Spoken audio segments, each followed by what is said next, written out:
Bismillahirrahmanirrahim. Assalamualaikum warahmatullahi wabarakatuh. Sebelumnya perkenalkan, nama saya Nur Fadila dengan NIM 2204045014 dari kelas B Program Studi Bimbingan dan Konseling jurusan Psikologi Pendidikan dan Bimbingan Fakultas Ilmu Pendidikan Universitas Negeri Makassar. Baik, di sini saya akan menjelaskan dua teori kepribadian untuk memenuhi salah satu tugas ujian tengah semester saya. Yaitu saya di sini akan menjelaskan mengangkat tentang teori kepribadian tentang Ludwig Klages dan Freud. Baik, yang pertama adalah teori Ludwig Klages. Biografi Ludwig Klages. Ludwig Klages 10 Desember 1872 sampai 29 Juli 1956 adalah seorang filsuf dan psikolog Jerman yang dikenal karena kontribusinya dalam berbagai bidang, terutama psikologi, filosofis, dan filsafat simbolis. Yang awal hidup tentang Ludwig Klages. Ludwig Klages lahir di Hannover, Jerman. Ia memulai studinya di bidang matematika, fisika, dan filosofi di Universitas Hannover dan kemudian melanjutkan studinya di Universitas Munich. Kontribusi di bidang psikologi. Klages menjadi terkenal karena kontribusinya dalam psikologi filosofis. Ia mengembangkan teori tentang ekspresi dan ekspresionisme dalam psikologi. Ia menekankan pentingnya ekspresi individu dalam mengungkapkan keunikan seseorang dan perasaan yang mendalam. Yang ketiga itu teori tertindas emosi. Salah satu konsep yang diungkapkan oleh Klages adalah gagasan tentang emosi bertindas. Ia berpendapat bahwa emosi yang terkubur dalam bawah sadar memiliki pengaruh yang kuat pada perilaku individu dan mungkin muncul dalam bentuk gejala fisik dan psikologis jika tidak diungkapkan. Filsafat simbolis. Klages juga dikenal karena pengembangan filsafat simbolis. Ia memandang simbol sebagai jendela ke dalam aspek-aspek tak sadar pikiran dan jiwa manusia. Klages memahami simbol sebagai bahasa yang mendalam dan maknanya harus ditemukan melalui introspeksi dan pemahaman mendalam. Pengaruh terhadap psikologi analitis Jung. Beberapa gagasan Klages tentang pentingnya simbol dan ekspresi individu memiliki pengaruh dan psikologis analitis dari Jung. Jung mengadopsi beberapa aspek pemikiran Klages dalam perkembangan psikologi analitisnya. Kritis terhadap modernitas. Klages juga dikenal sebagai seorang kritikus modernitas yang melihat modernitas sebagai dehumanisasi dan kehilangan nilai-nilai spiritual yang penting dalam kehidupan manusia. Pensiun dan akhir hidup. Klages pensiun dari akademik pada tahun 1936 dan menjalani sisa hidupnya dalam pengasingan. Ia meninggal pada 29 Juli 1956 di Swiss. Meskipun Klages tidak sepopuler beberapa filsuf lainnya, ia memiliki dampak signifikan pada pemikiran psikologi dan filsafat. Karyanya tentang ekspresionisme, simbolisme, dan psikologi filosofi terus menjadi subjek minat dan dalam dunia filsafat dan psikologi. Konsep dasar. Teori Ludwig Klages didasarkan pada gagasan filosofis dan psikologis yang cukup unik dan berbeda dari banyak aliran pemikiran lainnya. Beberapa konsep dasar dalam teori Ludwig Klages adalah ekspresi dan ekspresionisme. Klages dan sangat menekankan pentingnya ekspresi dalam pengalaman manusia. Ia berpendapat bahwa ekspresi adalah cara alami bagi manusia untuk mengungkapkan diri dan ekspresi individu.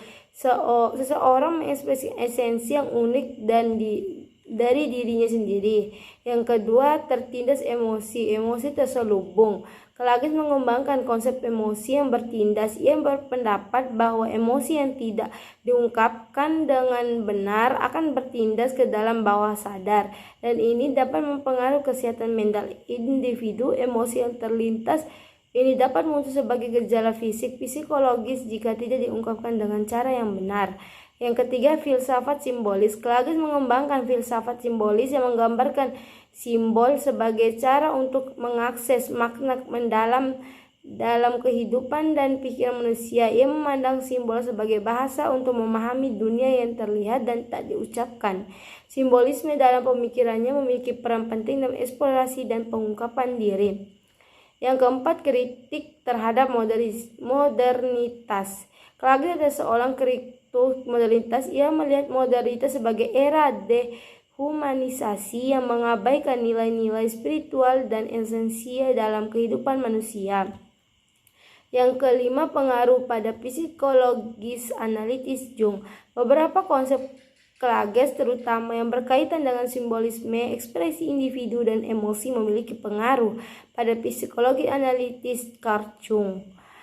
Jung mengadopsi beberapa dari gagasan-gagasan Klages yang perkembangan pemikirannya. Bahasa metafisika. Klages menggunakan bahasa yang kadang-kadang bisa terdengar metafisik dalam karyanya. Ia mengeksplorasi konsep-konsep filosofis dan psikologis dengan bahasa yang kuat dan deskriptif. Teori-teori Klages memiliki pengaruh terbatas dalam dunia filsafat dan psikologi dibandingkan dengan beberapa pemikir besar lainnya. Konsep-konsep tetap menarik memainkan peran dalam perkembangan pemikiran psikologi dan filosofis pada masanya. Struktur kepribadian. Ludwig Klages memiliki pandangan yang unik tentang struktur kepribadian yang berbeda dari pendekatan yang lebih umum dan dalam psikologi. Dia memandang kepribadian sebagai esensi yang terdiri dari beberapa lapisan dan aspek. Klages mengemukakan 3 lapisan utama dalam struktur kepribadian. 1. Lapisan tubuh (Leib). Ini adalah lapisan fisik yang somatis dari kepribadian. Klages sangat menekankan pentingnya tubuh sebagai ekspresi yang paling mendasar pada diri seseorang. Baginya, tubuh adalah alat ekspresi utama dan pusat pengalaman. Lapisan tubuh mencakup ekspresi fisik, gestur, dan bahasa tubuh yang mengungkapkan diri seseorang. 2. Lapisan jiwa (Sel). Lapisan jiwa mengacu pada aspek mental dan psikologi dari kepribadian. Klages berpendapat bahwa jiwa merupakan lapisan yang lebih dalam daripada tubuh yang mengandung aspek-aspek emosional, intelektual, dan spiritual. Lapisan jiwa adalah tempat dari emosi dan perasaan manusia serta aspek pemikiran dan intelektualitas.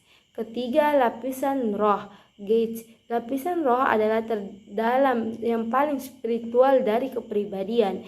Ini mencangkup aspek-aspek yang lebih tinggi dari manusia, seperti nilai, makna, dan eksistensi.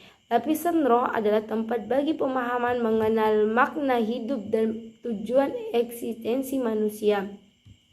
Klages percaya bahwa semua 3 lapisan itu harus berinteraksi dan terintegrasi dengan baik dalam kepribadian yang sehat. Bagi Klages, konsep ekspresi sangat penting dalam pemahaman diri dan mencapai kepribadian yang sehat. Ia berpendapat bahwa eksistensi oteoretik penuh makna dalam setiap lapisan adalah kunci yang mencapai keselarasaan dan kesejahteraan mental. Pendekatan Klages terhadap struktur kepribadian sangat terkait dengan pandangan tentang simbolisme, ekspresi, dan penting dan merenungkan diri. Meskipun teorinya mungkin dianggap lebih metafis daripada teori-teori kepribadian psikologi modern, pandangannya unik dan masih memengaruhi beberapa bidang seperti filsafat seni dan psikologis humoristik. Kepribadian sehat dan tidak sehat. Kepribadian sehat menurut Ludwig Klages memiliki pandangan yang unik tentang kepribadian yang sehat, yang sangat berfokus pada konsep ekspresi dan integrasi lapisan-lapisan kepribadian. Menurut Ludwig Klages, kepribadian yang sehat itu mencangkup tentang ekspresi autentik. Kepribadian yang sehat melibatkan kemampuan individu untuk mengekspresikan diri secara otentik dan spontan. Yang kedua, keseimbangan antara lapisan kepribadian. Klages menggambarkan 3 lapisan kepribadian utama, yaitu tubuh, leib, jiwa, sel, dan roh geist. Kepribadian yang sehat tercapai melalui integrasi dan harmonisasi antara 3 lapisan ini. Yang ketiga, kesadaran emosional dan spiritual yang mendalam. Kepribadian yang sehat mencakup pemahaman yang mendalam tentang emosi dan aspek spiritual diri. Individu yang memiliki kepribadian sehat memiliki kesadaran emosional yang baik. Yang keempat, ekspresi emosi yang tidak bertindas. Klages berpendapat bahwa emosi yang tidak diungkapkan dengan benar dapat mengarah pada emosi bertindas, yang pada gilirannya dapat menyebabkan ketidakseimbangan dalam kepribadian. Yang sehat mencangkup ekspresi emosi yang bertindak. Yang kelima, integrasi jiwa. Individu memiliki kepribadian yang sehat memiliki integrasi jiwa, yaitu keselarasaan antara nilai-nilai, keyakinan, dan tindakan mereka. Yang keenam, refleksi spiritual dan pemahaman makna hidup. Klages menekankan pentingnya refleksi spiritual dan pemahaman makna dalam hidup. Pendapat Klages terdapat kepribadian sangat berfokus pada ekspresi otentik dan pemahaman mendalam tentang diri dan makna dalam hidup. Gagasan-gagasan ini mungkin terdengar abstrak, masih memiliki pengaruh dalam pemahaman manusia tentang eksistensi dan pemaksaan hidup. Namun, teori Klages bersifat filosofis yang kurang diterima secara luas dalam ilmu psikologis modern. Kepribadian tidak sehat. Ludwig Klages tidak secara eksplisit merumuskan konsep kepribadian tidak sehat dalam karyanya, karena teorinya lebih berfokus dengan konsep ekspresi, integrasi, dan makna dalam kehidupan. Terus ciri-ciri kepribadian tidak sehat itu beberapa. Menurut Klages itu ekspresi bertindas, kedua ketidakseimbangan, ketiga ketidakmampuan mengatasi emosi tertindas, keempat ketidakseraraan nilai dari tindakan, terakhir ketidakmampuan merenungkan makna hidup. Yang kedua, teori Sigmund Freud. Biografi Sigmund Freud. Ayah psikoanalisis Sigmund Freud lahir di Moravia 6 Mei 1856 serta wafat di London 23 September 1939. Berasal dari keluarga Yahudi, selama hampir 80 tahun Freud tinggal di Wina yang baru meninggalkan kota ketika Nazi menaklukkan Austria. Tahun 1873 sampai 1881 masuk Fakultas Medis Universitas Wina pada spesialis dokter pakar saraf serta penyakit jiwa psikiatri. Pada tahun 1894 Freud belajar pengobatan histeri pada Jean Charcot di Paris. Tahun 1895 dia kembali ke Wina bersama Breuer menulis tentang kasus histeris. Tahun 1902 dia membentuk kelompok psikologi ceramah pada pertemuan Dies Natalis Universitas Clark. Freud jadi populer di segala dunia. Tahun 1909 Freud digabungi oleh Alfred Adler serta Carl Jung Tahun 1923 Freud kena penyakit kanker rahang serta sempat dioperasi hingga 30 kali. Tahun 1928 Nazi berkuasa di Austria. Freud menyingkir ke Inggris serta wafat dunia di London 1939. Konsep dasar. Sigmund Freud adalah seorang psikoanalisis terkenal dan mengembangkan berbagai konsep dasar dalam psikologi dan psikoanalisis.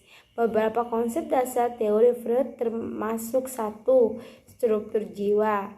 The id ini adalah bagian tak sadar dari jiwa yang berisi dorongan-dorongan dasar, insting, dan keinginan. Id beroperasi berdasarkan prinsip kenikmatan, mencari untuk memuaskan kebutuhan tanpa memedulikan norma sosial atau moral. Kedua, the ego. Ini adalah bagian jiwa yang berinteraksi dengan realitas eksternal. Ego berusaha untuk memediasi antara tuntutan ID yang tak sadar dan tuntutan moral dan realitas sosial. Ego beroperasi berdasarkan prinsip realitas. Ketiga, superego. Ini adalah bagian jiwa yang berisi norma dan nilai-nilai. Superego adalah bagian jiwa yang berisi normal dan nilai-nilai moral yang diajarkan oleh masyarakat dan orang tua. Superego bertujuan untuk mengendalikan perilaku ego dan ID agar sesuai dengan standar moral. Yang kedua, tahap perkembangan seksual. Freud mengungkapkan bahwa perkembangan individu terjadi melalui serangkaian tahap perkembangan seksual, yaitu tahap oral, bayi mengeksplorasi dunia melalui mulutnya; tahap anal, fase di mana anak-anak berfokus pada kontrol buang air; tahap falik, fase di mana anak-anak mulai menyadari perbedaan gender; tahap latensi, fase di mana hasrat seksual tereduksi; tahap genital, fase pubertas dan perkembangan ke arah hubungan seksual dan yang dewasa. Ketiga, mekanisme pertahanan. Mengemukakan berbagai mekanisme pertahanan yang digunakan oleh ego untuk mengatasi konflik antara ID, superego. Beberapa di antara termasuk penyangkalan, proses reaksi berlebihan, dan sublimasi. Keempat, konsep libido. Freud menggambarkan libido sebagai energi psikologis yang mendorong perilaku manusia. Libido awalnya terkait dengan aspek-aspek seksual, tetapi kemudian dianggap sebagai energi psikologis umum dan yang mendorong kehidupan emosional dan motivasi individu. Yang kelima, mimpi. Freud memperkenalkan konsep analisis mimpi. Ia berpendapat bahwa mimpi adalah jendela ke dalam tak sadar yang bisa memberikan wawasan tentang konflik dan dorongan tersembunyi. Teori psikoanalisis. Psikoanalisis adalah pendekatan terapeutik yang dikembangkan oleh Freud. Terapi psikoanalisis melibatkan panggilan isu-isu tak sadar dan konflik psikologis dengan bantuan seorang terapis untuk mengatasi masalah-masalah psikologis individu.